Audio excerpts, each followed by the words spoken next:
दोस्तों नमस्कार, मेरा नाम है ऋषभ और आप लोगों का हार्दिक स्वागत है अनोखे क्राइम्स और वारदातें चैनल पर। उम्मीद करता हूँ आप सब लोग अच्छे होंगे। वैसे तो इस दुनिया में बहुत से सीरियल किलर हुए हैं जिन्होंने अनेक जघन्य अपराधों को अंजाम दिया है। आज हम आपको ऐसे ही सरफिले सीरियल किलर की कहानी सुनाएंगे जिसने न केवल आदमी और औरतों को मौत के घाट उतारा, बल्कि दूध पीते मासूम बच्चों को भी नहीं छोड़ा। बदकिस्मती से यह सीरियल किलर हमारे देश भारत का है, जिसने पूरे मुंबई शहर में 1960 के दशक में दहशत फैला दी थी। मुंबई या पहले का मुंबई एक ऐसा शहर जो कभी सोता नहीं है, मगर उन दिनों इस सीरियल किलर ने इतनी दहशत फैला दी थी कि सूरज ढलते ही पूरे मुंबई में सन्नाटा फैल जाता था। आज की कहानी थोड़ी लंबी जरूर है, पर मुझे उम्मीद है कि अगर ये कहानी आप लास्ट तक सुनेंगे तो आपको ऐसा नहीं लगेगा कि मैंने आपका वक्त ज़ाया कर दिया। तो कहानी की शुरुआत होती है साल 1968 से। जुलाई 1968 में बम्बई पुलिस को बोरीवली के पास पोईसर इलाके में एक मर्डर की जानकारी मिलती है। जब पुलिस स्पॉट पर पहुंची तो देखती है कि वहां एक झोपड़ी के बाहर एक आदमी की लाश पड़ी है और जिसके सर पर बहुत बुरी तरह वार किया गया है। देखने से लग रहा था जैसे किसी मजबूत और नोकीले हथियार से हमला किया गया हो। उस झोपड़ी में एक औरत और एक बच्चा भी था। जब औरत से बयान लिया गया कि क्या उसने किसी को देखा, तो उसने बताया कि रात में अंधेरा होने के कारण वह कुछ देख नहीं पाई। उसके बाद खाना पूर्ति के लिए पुलिस केस तो दर्ज कर लेती है, लेकिन जांच ढंग से नहीं करती। पुलिस को लगा कि शायद किसी आपसी रंजिश की वजह से एक कत्ल हुआ होगा, मगर थोड़ी देर बाद ही पुलिस को सूचना मिलती है कि वहां से कुछ किलोमीटर दूर मलाड की तरफ उसी रात एक और कत्ल हुआ है। यहाँ भी उसी तरह झोपड़ी के बाहर सो रहे एक शख्स के सर पर बुरी तरह हमला किया गया था। पुलिस यहाँ भी पहुंची, बयान दर्ज किया और निकल गई। इन दोनों मर्डर के बीच कुछ कनेक्शन हो सकता है ये सोचा तक नहीं। इस घटना के लगभग 6 से 7 दिन के बाद मलाड में ही वेस्टर्न एक्सप्रेस हाईवे की तरफ एक झोपड़ी में सो रहे पति पत्नी और उनके 2 महीने के मासूम बच्चों का भी कत्ल हो जाता है। जब पुलिस वहां पहुंची, वो भी इस कत्ल के मंजर को देखकर दंग रह गई। यहाँ भी कातिल ने तीनों के सर पर किसी नोकीली और मजबूत चीज से हमला किया था, मगर इस बार पुलिस के लिए एक चीज़ अच्छी हुई कि वो कातिल मर्डर के बाद अपना हथियार और छाता यहीं छोड़ गया था। पुलिस को वहाँ से एक लोहे की मोटी रॉड मिलती है जो आगे से नुकीली और मोड़ी हुई थी। तब पुलिस हरकत में आ जाती है और फिर पुलिस उसको एक हफ्ते पहले हुए वो 2 मर्डर भी याद आते हैं, जिनमें बिल्कुल इसी तरह सर पर वार करके कत्ल किया गया था। और अब पहली बार पुलिस को ऐसा लगता है कि यह सभी मर्डर एक दूसरे से जुड़े हुए हैं। इसके बाद पुलिस उस हथियार को और छाते को फिंगरप्रिंट्स की जांच के लिए भेज देती है, जिससे कातिल का कोई सुराग मिल सके। मगर पुलिस को कोई फिंगरप्रिंट नहीं मिलता, क्योंकि उन दिनों बॉम्बे में काफ़ी बारिश हो रही थी और यह हथियार और छाता दोनों झोपड़ी के बाहर मिले थे। तो बारिश के पानी से सभी उंगलियों के निशान मिट गए थे। उधर एक ही परिवार के 3 लोगों के मर्डर ने पूरे इलाके में दहशत फैला दी थी, जिसकी वजह से पुलिस के ऊपर भी प्रेशर बढ़ने लगा था। अब बॉम्बे पुलिस ने कातिल को ढूंढना शुरू किया, मगर कोई फायदा नहीं मिला। इस घटना के तुरंत 4-5 दिन बीतने के बाद ही कांदीवली के हनुमान नगर इलाके में रात के समय ठीक उसी तरह एक स्कूल टीचर का कत्ल हो जाता है। इसके बाद एक एक करके कई कत्ल होते रहते हैं, मगर पुलिस को कातिल का कोई सुराग नहीं मिलता। अब तक जितने भी कत्ल हुए थे उनमें 3 बातें कॉमन थी। पहला, कि सभी के मर्डर रात के 1 से 4 बजे के बीच हुए थे। जितनी भी लाशें मिली उनमें से किसी का भी मर्डर दिन के समय नहीं हुआ था। दूसरा, सभी कत्लों को करने का तरीका एक जैसा था, सभी के सर पर उस नुकीले हथियार से हमला किया गया था। तीसरा, सभी मरने वाले गरीब और झोपड़पट्टी में रहने वाले व्यक्ति थे, जिसका मतलब यह था कि इन सब हत्याओं के पीछे किसी एक सीरियल किलर का हाथ है। हो रही इन सभी घटनाओं की वजह से पूरे बॉम्बे में इतनी दहशत फैल गई कि दिन ढलते ही सभी दुकानें, पार्क, रेस्टोरेंट और सभी तरह के मार्केट बंद हो जाते थे। कभी न रुकने वाली बम्बई में भी शाम होते ही सन्नाटा फैल जाता था। अंधेरा होते ही सभी लोग अपने घरों के दरवाजे, शीशे, खिड़कियां सब बंद कर लेते। लोगों ने घरों के बाहर यहाँ तक कि बालकनी में भी सोना बंद कर दिया था। कई लोगों ने अपने परिवार की सुरक्षा करने की जिम्मेदारी खुद ही उठाई और शाम होते ही घर के सारे मर्द डंडा और लाठी लेकर पूरी रात ग्रुप में घूमते। मगर इस कारण एक गड़बड़ हो गई कि जब भी इन लोगों को कोई व्यक्ति भिखारी इस इलाके में अकेला घूमता नजर आता और उस पर थोड़ा सा भी शक होता तो वह लोग उसकी पिटाई कर देते, जिसकी वजह से कई बेगुनाह लोग मरते मरते बचे और कई बार तो भीड़ को रोकने के लिए पुलिस को बीच में आना पड़ता था। मगर इन सब के बाद भी कोई फायदा नहीं हुआ और एक के बाद एक मर्डर होते रहे। ना तो किसी ने कातिल को आते देखा और ना ही जाते। वह चुपचाप अंधेरे में आता, अपना शिकार करता और निकल जाता। इसी बीच लोगों में यह अफवाह फैल गई कि यह कोई आम इंसान नहीं है, बल्कि कोई मायावी आदमी जो लोगों को मारने के बाद किसी बिल्ली या तोते का रूप लेकर गायब हो जाता है। इसलिए ना तो इसे कोई आते देखता है और ना ही जाते।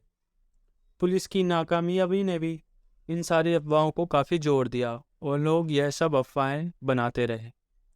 उस वक्त बॉम्बे पुलिस के कमिश्नर थे E.S. मोदक, जिनके ऊपर इस केस को सॉल्व करने का बहुत प्रेशर था। जब लोकल पुलिस इन सभी हत्याओं को रोकने में नाकामयाब रही, तब कमिश्नर E.S. मोदक ने यह केस CID को सौंप दिया और CID की एक स्पेशल टीम बनाई गई, जिसको लीड कर रहे थे DCP रमाकांत कुलकर्णी। DCP रमाकांत कुलकर्णी को अगस्त 1968 में ही क्राइम ब्रांच का हेड बनाया गया था और वो उस वक्त के क्राइम ब्रांच के सबसे यंग DCP थे। लेकिन जब रमाकांत कुलकर्णी को यह केस दिया गया तो क्राइम ब्रांच के कई अफसरों ने इसका विरोध किया कि इतना सेंसिटिव केस उन्हें नहीं देना चाहिए, क्योंकि उन्होंने अभी अभी CID ज्वाइन किया है और उनके पास इतना एक्सपीरियंस भी नहीं है। मगर इन सब विरोधों के बाद भी यह केस उन्हें ही दिया गया। खैर, इसके बाद रमाकांत कुलकर्णी ने अपने अंडर में पुलिस की एक बहुत बड़ी टीम बनाई और अब लगभग 2000 पुलिस वाले उस कातिल को पकड़ने के लिए 24 घंटे उन इलाकों में गश्त लगाने लगे। मगर कोई फ़ायदा नहीं हुआ। पुलिस को अभी तक कातिल का कोई सुराग नहीं मिल पाया था। इसी बीच इस टीम के एक इंस्पेक्टर, जिनका नाम था विनायक राव वकाटकर, उन्होंने रमाकांत कुलकर्णी को बताया कि आज से ठीक 2 साल पहले 1965-66 के बीच भी कुछ इसी तरह की सीरियल किलिंग की घटना हुई थी और उस वक्त यह सभी घटनाएं बॉम्बे के बाहरी इलाके में ईस्टर्न एक्सप्रेस हाईवे की तरफ म्यूनसिपैलिटी की पानी की पाइपलाइन के सहारे बनी झुग्गी झोपड़पट्टी में रहने वाले गरीब लोगों के साथ घटी थी। उस दौरान भी 19 लोगों पर सोते हुए ही हमला किया गया था, जिनमें से 9 लोगों की मौत हो गई थी। उस वक्त भी कातिल ने किसी मजबूत और नोखिले हथियार से हमला किया था। अतः 1965 और 66 में जो हमले हुए और अभी जो हमले हो रहे हैं, उन दोनों का mode of operation, modus operandi एक जैसा ही है। उस वक्त inspector Vinayak Rao Vakatkar Mulund police station के इंचार्ज थे। जब उन्हें इन घटनाओं की जानकारी मिली तब वह इन इलाकों में 24 घंटे पेट्रोलिंग करने लगे। एक रात जब वकाटकर अपनी टीम के साथ उस इलाके में गश्त लगा रहे थे तो उन्होंने देखा कि एक लंबा चौड़ा संदिग्ध आदमी बिना किसी डर के उस इलाके में खुलेआम घूम रहा है, जबकि उस वक्त भी सभी लोग अंधेरे होते ही अपने अपने घरों में घुस जाते थे। तो इंस्पेक्टर वकाटकर को उस पर शक हुआ और उसके पास जाकर उसका नाम पूछा तो उसने अपना नाम रमन राघव बताया। उसके बाद उन्होंने उसकी तलाशी ली तो उनको उसकी जेब से एक डायरी मिली जिस पर सिर्फ 2 शब्द लिखे थे, ख़त्म और खल्लास। इससे इंस्पेक्टर वकाटकर का शक और बढ़ा। तब वह उसे अपने साथ पुलिस स्टेशन ले गए। पुलिस स्टेशन पहुंचने पर इंस्पेक्टर वकाटकर ने जब उसकी हिस्ट्री खंगाली तो पता चला कि उसके और भी कई नाम हैं, जैसे तलवाई, सिंधी दलवाई, अन्ना, वेलुस्वामी और तम्मी। इसका जन्म तमिलनाडु के तिरुनेलवेली जिले के अग्रेश्वर नेल्लूर गांव में सन 1929 में हुआ था। बचपन में ही इसे चोरी चकारी की आदत लग गई थी। जब यह 20 साल का हुआ तो यह अपने गांव से भागकर बॉम्बे आ गया और एक मिल में कुछ महीनों तक काम करता रहा। मगर चोरी चकारी करने की आदत इसने नहीं छोड़ी और एक बार चोरी करने के कारण ही यह पुलिस के हत्थे चढ़ गया और पुलिस के द्वारा भाई खल्ला जेल भेज दिया गया। भाईकल्ला जेल वही जेल है जहाँ रियाज चक्रवर्ती को भी ड्रग्स केस में रखा गया था। खैर, जेल से निकलने के बाद भी राघव नहीं सुधरा और उसने फिर से कई चोरी डकैती की, जिसके कारण उसको 5 साल की कैद भी काटनी पड़ी थी। यह सब हिस्ट्री खंगालने पर इंस्पेक्टर वकाटकर अब रमन राघव से इन 9 कत्लों के बारे में पूछते हैं, मगर राघव कुछ नहीं बोलता। वह उसके ऊपर अपने सारे तौर तरीके हथकंडे अपना लेते हैं, पर वो अपना मुंह नहीं खोलता। जब इन सारे टॉर्चर का रमन राघव पर कोई असर नहीं होता तो इंस्पेक्टर वकाटकर राघव को 2 साल के लिए बॉम्बे से तरी पार कर देते हैं और कहते हैं कि अगर वो अगले 2 सालों तक बॉम्बे में कहीं भी दिखा तो उसे सीधा पकड़कर जेल में डाल देंगे, और फिर वह राघव को वहां से भगा देते हैं। इंस्पेक्टर वकाटकर ने बताया कि राघव को बॉम्बे से तड़ी पार करने के अचानक बाद ही वहां हो रहे हमलों का सिलसिला रुक गया था, और फिर उन 19 हमलों के बाद दूसरा वैसा कोई हमला वहां नहीं हुआ था। मगर इसके 2 साल बाद ही 1968 में ये हमले फिर से शुरू हो चुके थे। डीसीपी रमाकांत कुलकर्णी को जैसे ही 1965-66 की इन घटनाओं और रमन राघव के बारे में पता चला तो उन्हें यकीन हो गया कि इन सभी हमलों के पीछे रमन राघव का ही हाथ है। अब वह 2 साल बाद वापस बॉम्बे आ चुका है। उन्होंने तुरंत रमन राघव के सारे रिकॉर्ड मंगवाए। उन रिकॉर्ड्स में रमन राघव के फिंगरप्रिंट्स, फोटो, उससे जुड़ी सारी जानकारी थी, और उन्होंने राघव की फ़ोटो को सभी पुलिस स्टेशन में भिजवा दिया। साथ ही ये अलर्ट करवा दिया कि यह आदमी जहाँ भी दिखे इसे तुरंत गिरफ्तार करें। अब पूरा पुलिस फोर्स रमन राघव की तलाश में जुट गया। इसी बीच 25 और 26 अगस्त 1968 की रात राघव ने मलाड के चिंचोली में दुलार यादव और लालचंद यादव नाम के 2 लोगों का मर्डर और कर दिया। जिसके बाद क्राइम ब्रांच की टीम वहां पहुंची तो इस बार खुदकिस्मती से उन्हें कातिल के फिंगरप्रिंट्स मिल गए, जिसके बाद इन फिंगरप्रिंट्स को रमन राघव की फाइल से मैच किया गया और ये दोनों फिंगरप्रिंट आपस में मैच हो गए, जिससे यह कंफर्म हो गया था कि ये जो सीरियल किलिंग की घटनाएं इतने दिनों से हो रही थी उसमें रमन राघव का ही हाथ है। मगर राघव अब भी गायब था और पुलिस ने अपने सारे घोड़े खोल दिए थे उसे खोजने के लिए। बॉम्बे की हर पुलिस अपने हाथों में राघव की फ़ोटो लेकर पूछताछ कर रही थी, मगर कोई कामयाबी नहीं मिली। एक बार पुलिस राघव को ढूंढते ढूंढते परिसर के बाहरी इलाके तक पहुंची। वहां जब पुलिस ने यह फ़ोटो मंजुलाबाई दर्जी नाम की एक औरत को दिखाई तो वह यह फ़ोटो देखते ही उसे पहचान गई और बोली कि यह तो अन्ना है। आज सुबह जब वह कुएं पर पानी भरने गई थी तभी उसने उन्हें देखा था। मंजुलाबाई की यह बात सुनकर पुलिस की आंखें चमकने लगी। उसके बाद जब पुलिस ने उससे राघव का पता पूछा तो उसने कहा कि ये तो मुझे मालूम नहीं और मैंने आज खुद कई दिनों बाद अन्ना को यहाँ देखा था।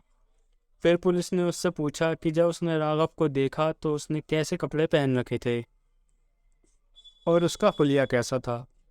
तो मंजुलाबाई ने बताया कि आज जब उसने अन्ना को देखा तो उसने एक नीली शर्ट, खाकी रंग की हाफ पैंट और ब्राउन रंग के कैनवास के जूते पहन रखे थे, और हाँ, अन्ना के हाथ में एक छाता भी था। बॉम्बे पुलिस को जैसे ही यह जानकारी मिली उसने फौरन ही वायरलेस के जरिए सब इस पुलिस स्टेशनों में यह मैसेज पहुंचा दिया कि अगर इस हुलिये का कोई भी संदिग्ध आदमी दिखे तो उसे तुरंत गिरफ्तार करें। और फिर पुलिस पूरे दिन रात उस एरिया की खाक छानती रही जहां आखिरी बार राघव को देखा गया था, पर राघव उन्हें नहीं मिलता। अगले दिन 27 अगस्त 1968 को एलेक्स फियालो नाम के एक सब इंस्पेक्टर को एक आदमी नीली शर्ट, खाकी हाफ पैंट और ब्राउन रंग के जूते पहने हुए भिंडी बाजार के आसपास दिखता है, जिसके हाथ में एक गीली छतरी भी थी और उसके जूतों पर कीचड़ लगा था, क्योंकि उस दिन भिंडी बाजार के आसपास कोई बारिश नहीं हुई थी। तो इसका मतलब यह था कि वह कहीं दूर से आया है। तो सब इंस्पेक्टर एलेक्स प्यालो को लगता है कि यही रमन राघव है, मगर फिर भी वो एक बार पास जाकर कंफर्म करना चाहते थे, क्योंकि ज़रूरी नहीं कि ऐसे कपड़ों का सिर्फ रमन राघव ही पहने। जब सब इंस्पेक्टर एलेक्स फियालो उसके नज़दीक पहुंचे तो देखते हैं कि उसके कपड़े पर कुछ खून के छींटे हैं। तो वह उसकी तलाशी लेते हैं और उसके पास से उन्हें 2 चश्मे, 2 कंघे, 2 कैंचियाँ, साबुन, लहसुन चाय की पत्ती, एक अगरबत्ती जलाने का स्टैंड और 2 कागज मिलते हैं जिसमें कुछ नंबर लिखे हुए थे। फिर सब इंस्पेक्टर उसका नाम पूछते हैं तो वह अपना नाम सिंधी दलवाई बताता है। तभी एलेक्स फियालो को याद आता है कि रमन राघव का एक नाम सिंधी दलवाई भी है, जिसके फौरन बाद वे उसको पुलिस स्टेशन चलने के लिए कहते हैं। राघव भी बिना किसी विरोध किए उनके साथ चल देता है।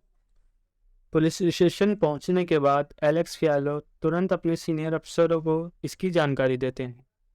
यह सूचना मिलते ही रमन राघव पकड़ा गया है, फौरन क्राइम ब्रांच के सभी लोग वहां पहुंच जाते हैं और सबसे पहले उसके फिंगरप्रिंट्स लेते हैं और फिर मर्डर स्पॉट मलाड चिंचोली से मिले फिंगरप्रिंट्स के साथ मिला करते हैं और ये दोनों फिंगरप्रिंट्स भी मैच हो जाते हैं। सीआईडी दोनों फिंगर्स के मैच होते ही ऑफिशियली उसी दिन 27 अगस्त 1968 को रमन राघव की गिरफ्तारी की खबर की घोषणा कर देती है। तो इतने दिनों से जिस सीरियल किलर ने मुंबई पुलिस की नाक में दम कर रखा था, फाइनली वो अब पुलिस के कब्जे में था। इसके बाद रमन राघव के पकड़े जाने की खबर लोगों में जंगल की आग की तरह फैल जाती है। उसी दिन शाम होने तक तकरीबन 2000 से भी ज़्यादा लोग क्राइम ब्रांच और पुलिस कमिश्नर के ऑफिस के बाहर जश्न मनाने लगते हैं। पुलिस कमिश्नर रमन राघव की गिरफ्तारी से इतने खुश होते हैं कि वो सब इंस्पेक्टर एलेक्स फियालो को 1000 रुपये का इनाम देने की घोषणा कर देते हैं। अब रमन राघव तो पकड़ा गया था, लेकिन पुलिस और क्राइम ब्रांच के सामने चैलेंज ये था कि उससे गुनाह कैसे कबूलवाया जाए, क्योंकि 2 साल पहले भी जब उससे पूछताछ की गई थी तो उसने अपना मुंह नहीं खोला था। खैर, इसके बाद उससे पूछताछ शुरू की गई और उससे कई सवाल पूछे गए, मगर वो चुपचाप बैठा रहा। पुलिस को पता था इस पर मारपीट का कोई असर नहीं होने वाला है, तो इसलिए उन्होंने प्यार से भी उसे अपना गुनाह कबूल करने को कहा, मगर वो कुछ नहीं बोलता। राघव का इंटरोगेशन करते करते 2 दिन बीत गए। पुलिस ने उसके साथ अपने सारे हथकंडे अपना लिए, मगर उसने अपना मुंह नहीं खोला। आखिर में थक हार कर ऐसे ही किसी पुलिस वाले ने उससे पूछ लिया कि अगर उसे कुछ चाहिए तो वो बता दे। रमन राघव बिना एक पल गवाए 2 दिन बाद पहली बार बोला मुर्गी, जिसके बाद वहीं पास के एक होटल से उसके लिए चिकन करी मंगाई गई और उसे दी गई। राघव ने कुछ मिनटों में ही सारा चिकन चाट चट कर खाया और सारा खत्म कर दिया। उसके बाद उससे फिर पूछा गया और कुछ चाहिए, तो वो दोबारा बोला मुर्गी। फिर उसके लिए दोबारा चिकन मंगवाया गया और चिकन खत्म होने के बाद फिर एक बार उससे पूछा गया कि उसे और कुछ चाहिए तो वह बता दे। तो वह बोला उसे शीशा, कंघी, नारियल का तेल चाहिए और एक वेश्या भी चाहिए सोने के लिए, मगर वेश्या वाली उसकी ख्वाहिश को मना कर दिया गया क्योंकि कानून इसकी इजाज़त नहीं देता। मगर उसके लिए नारियल के तेल, कंघे और शीशे का जरूर इंतजाम किया गया। उसके बाद उसने वह नारियल का तेल अपने बालों में लगाया और फिर उस तेल से पूरे शरीर की मालिश की और तेल की खुशबू की तारीफ भी की।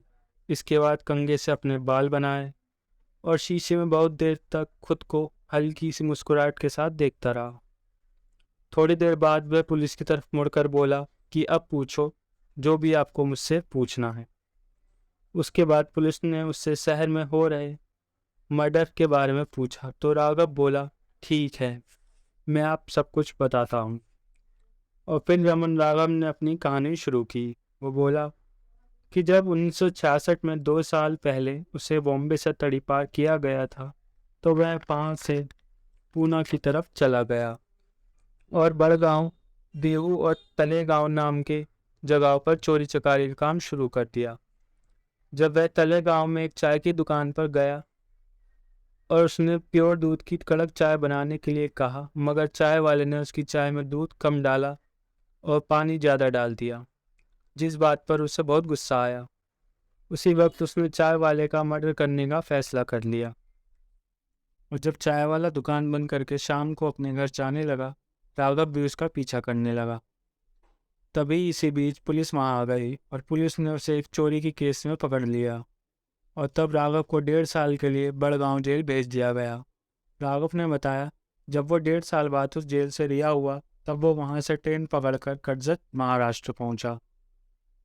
फिर कुछ दिन कर्जत में बिताने के बाद जुलाई 1968 को वो बोरीवली बॉम्बे पहुंचा। इसके बाद उसने कई दिनों तक वहाँ छोटी मोटी चोरी की। जब वह एक दिन दहसर पुल के पास से गुजर रहा था तो उसे हार्डवेयर की एक दुकान के सामने मोटरसाइकिल का एक हैंडल पड़ा हुआ मिला। वो उस हैंडल को उठाकर जोगेश्वरी में एक लोहार के पास लेकर गया और वहाँ लोहार से कहा कि उसे लोहे की रॉड को सीधा करके आगे से मोड़कर एक नुकीला हुक जैसा बना दो। राघव ने जैसा बोला, लोहार ने उस रॉड को वैसा ही बना दिया और फिर वो उस रॉड को लेकर वहाँ से चला गया। उसके एक दो दिन बाद ही जब वो एक रात परिसर में घूम रहा था तो उसने देखा कि एक झोपड़ी के अंदर एक औरत और उसका बच्चा सो रहा है और एक आदमी झोपड़ी के बाहर सो रहा है और चारों तरफ बिल्कुल अंधेरा और सन्नाटा है। फिर वो उस आदमी के पास गया और उस आदमी के सिर पर अपने हथियार से एक जोरदार वार किया और वो आदमी दर्द से चिल्लाने लगा। तो उसने उसके सिर पर फिर से वार किया और तब तक वार करता रहा जब तक उसकी मौत नहीं हो गई। मगर तभी घर के अंदर सो रही औरत जाग गई और यह सब देखकर वो चिल्लाने लगी तो वो वहाँ से भाग गया। भागते भागते वो वहाँ से मलाड की तरफ पहुँचा। उस वक्त लगभग रात के 3 बज रहे थे। मलाड में एक झोपड़ी के बाहर उसे खाट पर एक आदमी सोता हुआ दिखा। उसके बाद वो उस आदमी के करीब गया और उस सोते हुए आदमी के सिर पर अपने हथियार से एक के बाद एक कई बार किए। उस आदमी की वहीं मौत हो गई।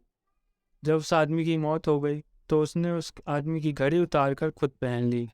फिर वहाँ से उसने एक झोला, एक टॉर्च, छाता और कुछ मूंगफली उठाई और मलाड के जंगलों में भाग गया। उस थैले से उसे कुल 262 रुपये मिले। राघव ने बताया, इसके कुछ दिन बाद ही जब वह एक रात मलाड के वेस्टर्न एक्सप्रेस हाईवे की तरफ से गुजर रहा था तब उसे एक सुनसान जगह पर एक झोपड़ी दिखी। वह पीछे से उस झोपड़ी के ऊपर चढ़ गया और ऊपर से झोपड़ी के अंदर झांकने लगा। उसने देखा अंदर एक औरत अपने बच्चे को दूध पिला रही थी और औरत ने एक सोने का मंगलसूत्र पहन रखा था। उसका दिल उस सोने के मंगलसूत्र पर आ गया तो वो वहीं रुककर उस औरत के सोने का इंतजार करने लगा। मगर सुबह के 4 बजे तक वो औरत सोई नहीं तो वो वहाँ से चला आया। फिर वो लगातार अगली 4 रातों तक उस झोपड़ी का चक्कर लगाता रहा, मगर हर रात हमेशा उसे औरत वो जागती हुई मिलती। 5वें दिन काफ़ी बारिश हो रही थी, लेकिन फिर भी वह छाता लेकर वहाँ पहुँचा तो उसने देखा कि वो औरत सो रही है और उसका पति भी दूसरी खाट पर वहीं सो रहा है। उसके बाद उसने जेब से एक चाकू निकाला और उस रस्सी को काट दिया जिससे उस झोपड़ी का दरवाज़ा बंद किया गया था। फिर वो झोपड़ी के अंदर गया और अपने हुक जैसे उस नोकीले हथियार से आदमी के सिर पर कई वार किए और उस आदमी ने तुरंत दम तोड़ दिया। फिर उस औरत पर हमला किया और उसकी भी मौत हो गई। इतने में उसका 2 महीने का बच्चा उठ गया और ज़ोर ज़ोर से रोने लगा।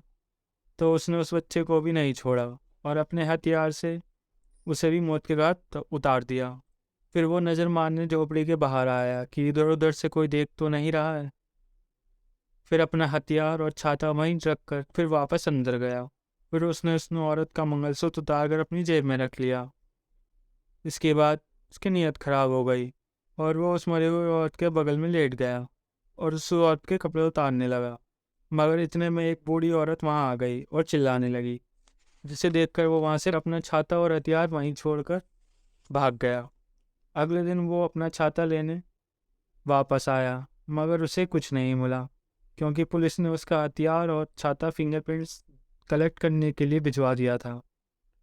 बाद में जब उसने उस मंगलसूत्र को बेचने की कोशिश की तो पता चला कि वो सोने का नहीं बल्कि आर्टिफिशियल था। फिर राघव ने बताया, इसके बाद वो अपने पुराने दोस्त माइकल के पास मलाड चिंचोली गया और बोला कि उसे एक झोपड़ी बनानी है तो ज़मीन खोदने के लिए उसे लोहे का लंबा सरिया चाहिए।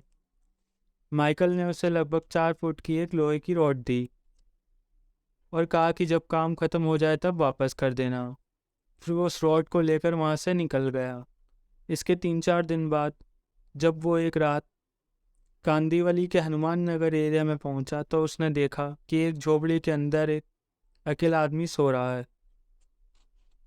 उस दिन तो वो वहाँ से वापस चला गया, मगर अगले दिन वो वापस आया और एक छोटी सी सुरंग बनाकर झोपड़ी के अंदर दाखिल हो गया। उसके बाद उसने सोते हुए आदमी के सिर पर अपनी रॉड से 4-5 बार हमला किया। उसकी भी मौत हो गई।